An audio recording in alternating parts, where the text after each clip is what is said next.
Qardaş, o siqaret şeiriniz var idi. Bəli, yazdım ki, eyvəcər şəkillə bəzənib üstü, baxanda insanın iştahı küstü. Gödəldir ömrünü bir o üstü, çəkmə siqareti ziyandır qardaş. Ərimiş alüminium mislənirsən, peçun durbası kimi hislənirsən.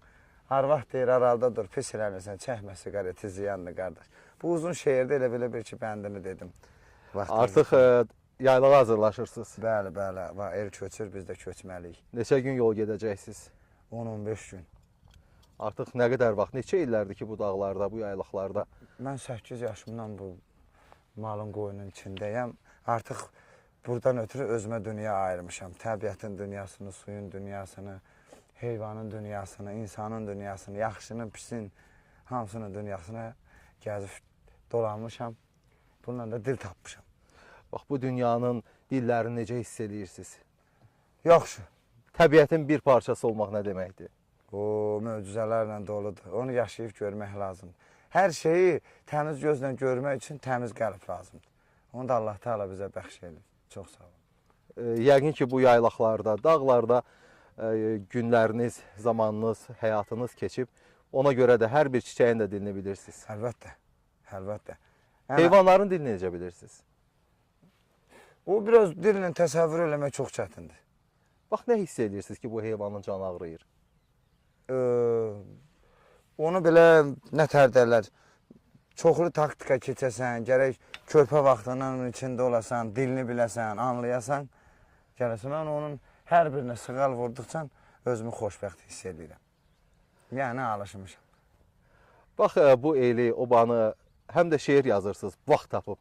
Dəftəriniz üzərinizdədir? Bəli, bəli, həmişə üzərim durur mənim dəftər. Bax, bu işin gücün arasında necə vaxt tapırsınız? Mən Tanrı ilə baş-başa qaldığım yer bu təbiətin qoynudur, suyun qırağıdır, bu heyvanın yanıdır. Təbiət sizi necə dilə gətirib, necə tərənnüm eləmişsiniz bu evi, eli, obanı, borçalını? Yazdım ki, dağların qoynuna salıb yuvasını, Tanrıdan alıbdı xeyir duasını.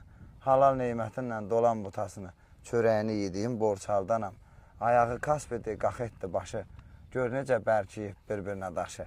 Axanda sevinçdən gözümün yaşı, torpağına qarışan borçaldanam. Açmayıb düşmana dərdini sirni, sınağa çəkmişəm hər dənə birini. Yığaram başıma qurdunu şirini, görərsən hünərimi borçaldanam. Zəhməti itmədi qüdrətli xanın, aldıq qisasını tökülən qanın. Dərdinə şərikdir Azərbaycanın, evladı sayılan borçaldanam. Aşqlar tökübdür dastana himi, ürgədib şərhinə vurduğu simi, xalqının şairi Zəlimxan kimi. Sinəsi ilhamlı borçaldanam. Sürüsü kösk edir arandan dağa, bülbülü daşıyır çəməndən bağa. Qanımız qaynayan isti ocağa közündən pay verən borçaldanam. Rəbib bir çovandır yad binəsində, coşub dilə gəlib saz sinəsində.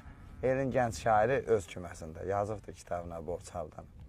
Rəbib bir çobanı yad binəsində deyir, 8 yaşımdan artıq bu işlə məşğulam dediniz. Bəli, bəli. Və Qaraçöpdə artıq başlamışsınız. Bəli, bəli. Amma Lecvədin kəndində doğulmuşsunuz. Düzdür.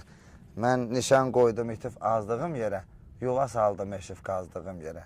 İlham tökdü dərdi yazdığım yerə, indi sinəm açılmamış varaqdır. Tanrı məni şair elədi bu vaxtı. Üşüyürdüm soyuq yerdə yatanda, yıxılırdım arzularıma çatanda, ağlayırdım ayağıma daş batanda, hey deyirdim bu nə talihdi baxdı. Tanrı məni şair elədi bu vaxt. İstəmişəm çiynimdəki mələkdən, uzaq tutsun məni şərdən, kələkdən. Yazıq canım açılanda bələkdən, elə bildim dünya saraydı taxtı. Tanrı məni şair elədi bu vaxt. Bəhman kimi tamamladım sözümü, Sucayətə oxşadıram özümü. Zəlimxandan götürmüşəm közümü. Borçalıda yanıb sönən ocaqdı. Tanrı məni şair elədi bu vaxt. Rəbibəm gözlərim görməyibdi çaş. Heç kimin yoluna atmamışam daş. Bugün ömrümdən getdi 30 yaş. İllər bir-birinə bağdı, calaqdı. Tanrı məni şair edib bu vaxt. Bu torpaq demək olar ki, hər bir insanı şair kimi yetişdirir. Bəli, o şair olmaq, o insanın dərdinlə, ruhunla, tənhalığınla, Allahla danışdığı bir şeylərin arasında gizlənən bir şeydir. Şair olmaq çox çətin şeydir. Bax, təbiəti, dağları, yurdu sevirsiniz. Əlbəttə ki. Bu gözəlliyin içərisində Rəbbin dərdi nə ola bilər? Yazdım ki, anasını itirmiş körpə quzuyam. Məliyə-məliyə səsimi kəsdim. Mən bir mehirdən, sığaldan ötürü ləliyə-ləliyə səsimi kəsdim. Hər kəsin yoluna düzürdüm xana, məni doğmalarım doydurub cana. Hər gün əllərimi palçığa qana, bəliyə-bəliyə səsimi kəsdim. Vətən həsrəti çəkib töhmüşəm təri. Gördüm uşaqlıqdan böhtanı şəri. Dönüb cəhənnəmə buluddan bəri, əriyə-əriyə səsimi kəsdim. Rəbib bu dünyada mərd olubdu mərd. Əcəlim hardasan, gəl ömrümü kərt. Fələk sinəmin üstə görünə boyda dərd. Əliyə-əliyə səsimi kəsdim. Mən onun üçün kirmiş dururam, onun üçün qaçıb bunun yanına gəlirəm. Onun üçün təbiətin qoynuna sığıram.